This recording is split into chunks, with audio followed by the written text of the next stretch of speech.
महाराज की जय हो।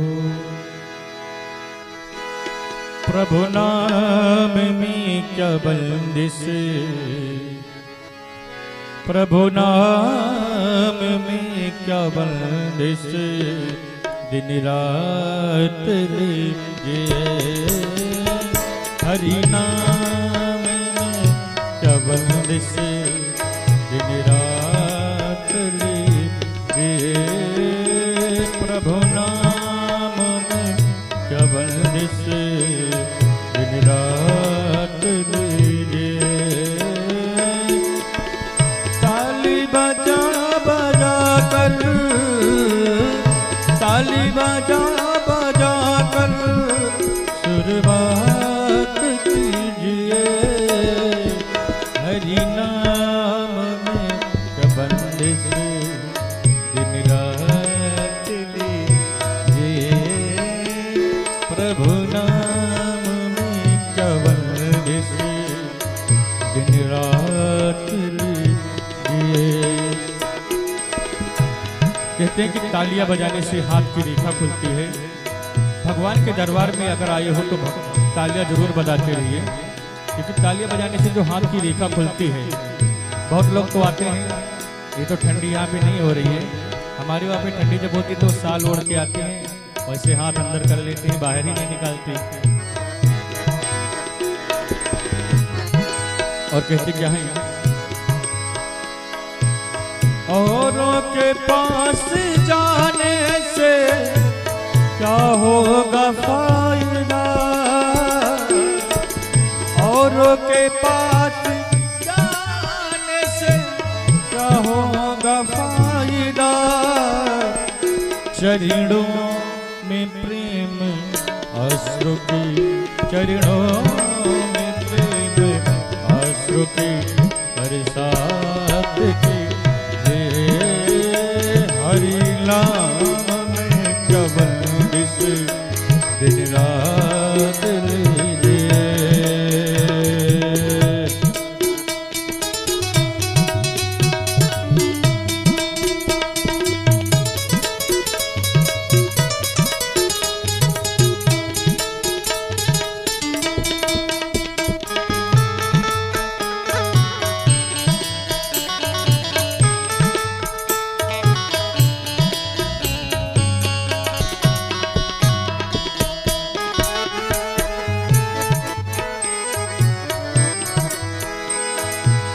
करने से पहले काम तू 100 बार दिल से पूछ।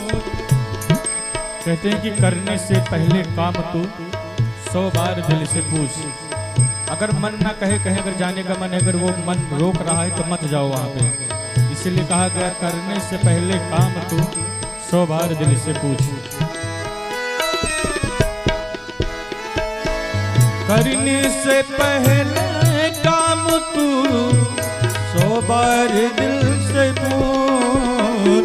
हरगिज हरगिज हरगिज कभी न दिल से कुछ घात कीजिए। प्रभु नाम में क्या बंदिश, दिन रात लीजिए। प्रभु नाम में क्या बंदिश, दिन रात लीजिए।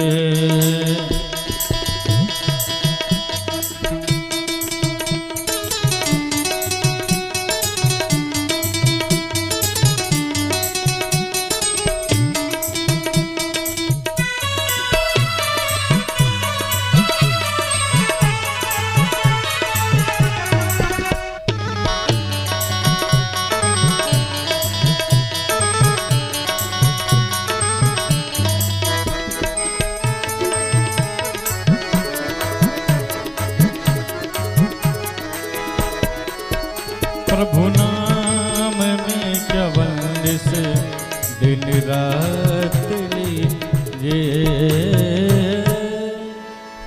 बोले हनुमान जी महाराज की जय। इधर द्वारकाधीश प्रभु पांडवों के शोक का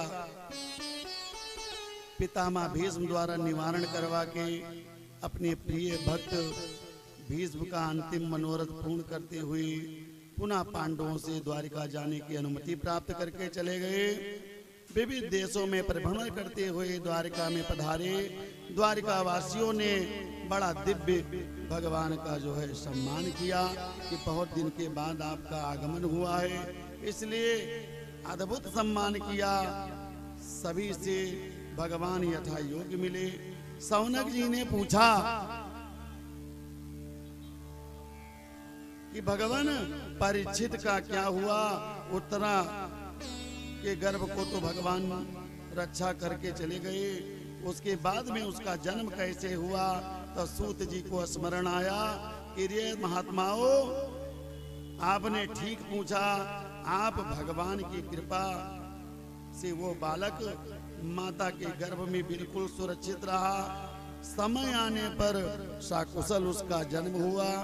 ब्राह्मणों ने उसका जात कर्म संस्कार किया। इस बालक का नाम रखते हैं विष्णुरात। विष्णुरातः दत्तः, कहते हैं भगवान विष्णु श्री कृष्ण की कृपा से ही माँ के गर्भ में इसकी रक्षा हुई, इसलिए इसका नाम विष्णुरात रखा।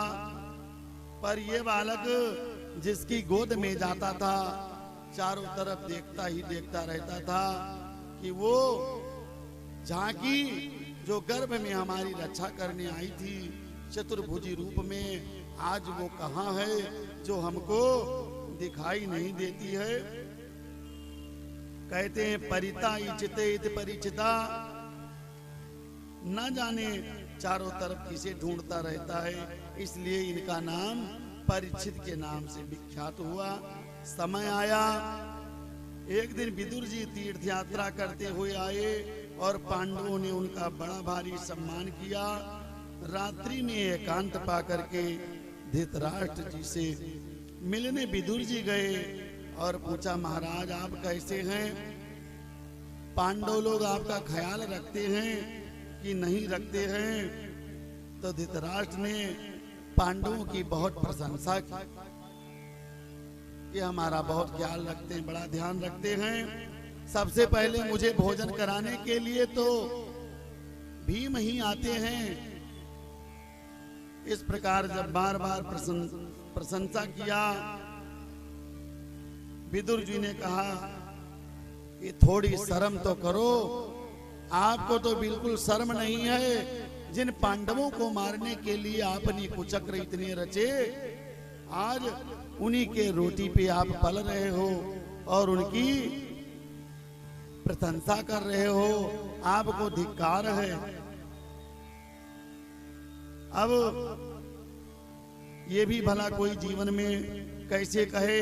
धृतराष्ट्र बोले, विदुर तो अब मैं कहाँ जाऊं, क्या करूं? अब मेरा कोई ठिकाना नहीं है। विदुर जी बोले, चलो मेरे साथ।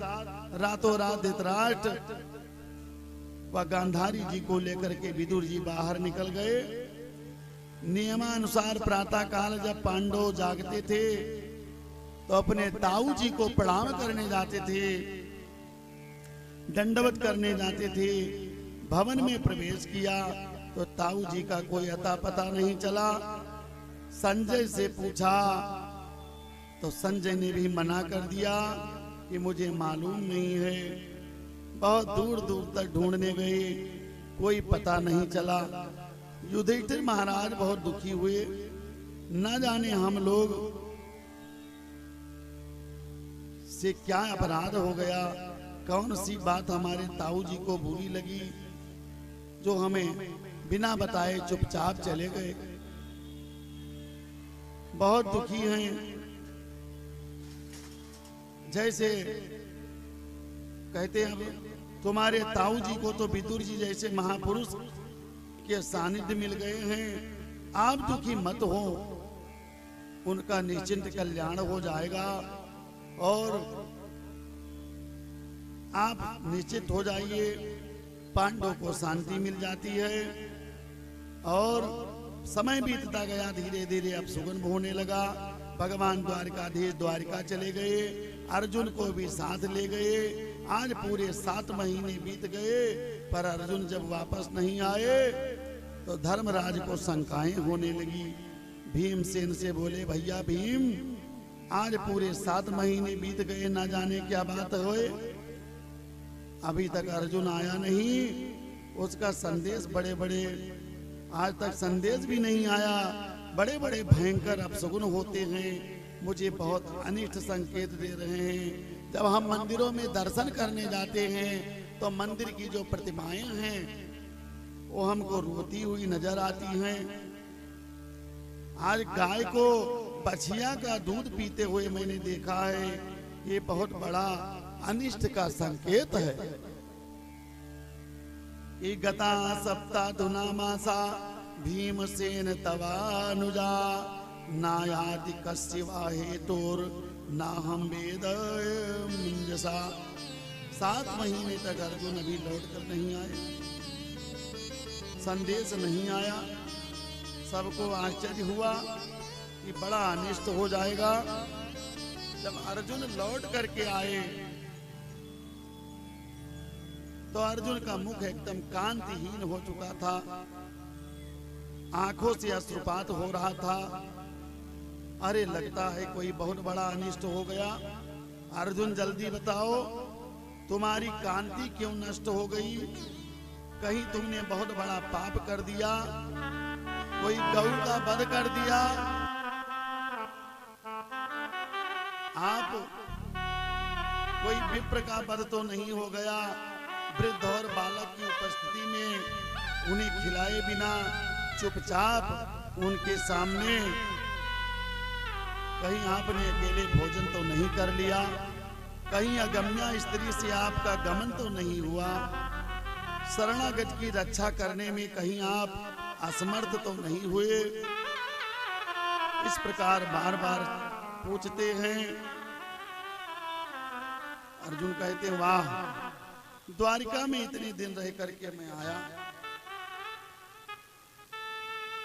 आज जो हमारे सुख दुख में साथ देते थे, हमारे प्यारे प्रभु अपने परिकर के साथ प्रसन्न थे, आज साम प्रदुम्न, आज सभी यदुवंशी आनंद पूर्वक तो हैं,